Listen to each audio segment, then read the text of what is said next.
Tarazlıq halındakı çəkisiz yaylardan asılmış cisimlərin kütlələri və yayların sərtlikləri uyğun olaraq M1 bərabərdir 2M2, K2 bərabərdir K1 olarsa, yaylarda yaranan elastik qüvvələri və yayların potensial enerjiləri arasında doğru münasibətləri müəyyən edin. Baxın, sərtliklər bərabərdir fikir versəz, onda K olan düsturdan istifadə etməliyik. Biz bilirik ki, bu cisimlərə ağırlıq qüvvəsi təsir edir. M1J və M2J.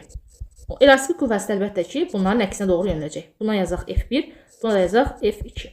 Buradan aydındır ki, F1 bərabər olacaq MJ-yə, F2 də bərabər olacaq, yenə M2 vuraq J-yə.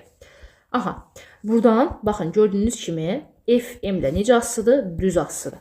Aha, onda yaza bilərik ki, F1 böl F2 tərəf-tərəfə bölsək, M1 bölünsün M2 qalacaq. J'lər ixtisar gedəcək.